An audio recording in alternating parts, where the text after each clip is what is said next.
Cuddys are one of our most popular footitis subjects. It's because they make excellent transition boats between day boating and overnighting. So in this footitis, we're going to look at a boat that doesn't know if it's a sport boat or a cuddy. It's the 2010 Ebbtide 224SE. You may not be used to seeing a lot of Ebbtides on the water. Well, that's for a reason. They're a company that believes in building better boats, not more boats. To this day, they still use proper hand-laid fiberglass techniques on all of their hulls for quality, strength, and durability. When you look at the 224SE, you can see this mantra carries over to the entire boat. Some people's hesitations in moving to a cuddy is that they lose the bow lounge. But if you can find one with a nice deck space like this 224, you're really not losing that much. The only thing is, sometimes your entrance to the berth can block your access to the bow deck. But not on this Ebbtide. They've included these really thoughtful steps. When you get up to the bow deck, you'll see a convenient anchor locker and sturdy grab handles. It's a stylish boat that has sleek and flowing lines from bow to stern. Inside, the interior is simple and contemporary. This 224 has a molded-in swim platform, as well as the optional extended platform. There's wet line storage, along with the telescoping ladder.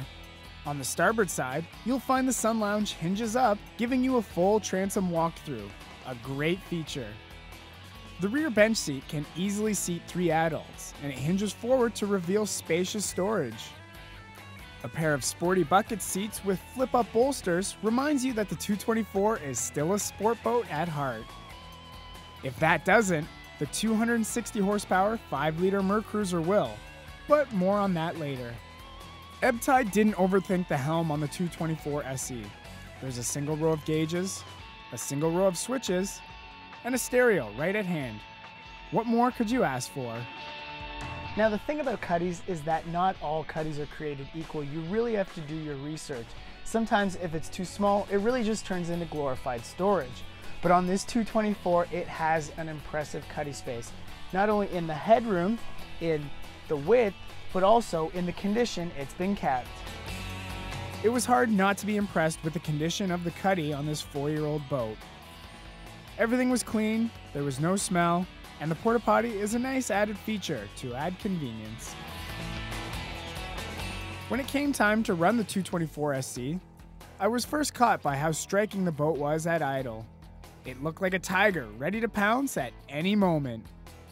And when you put the throttle down, that's exactly what happens. The 224 got on plane in under 4 seconds and quickly jumped to 28 miles per hour at just 3,000 RPM. From here, it was a quick climb to 41 miles per hour at just 4,000 RPM. The 5-liter flexed its muscles with a wide open throttle speed of 50 miles per hour. Turns were handled with ease, and even in a bit of chop, the 224 performed extremely well, staying on track and holding speed.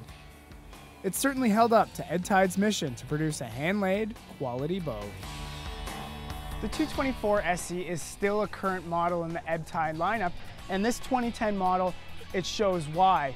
First of all, the cuddy is a great size for overnighting, but then this transom area is excellent for hanging out on the hook. If you're in the used market for a boat like this and you still want your performance, well, this 224SE is going to give you the best of both worlds.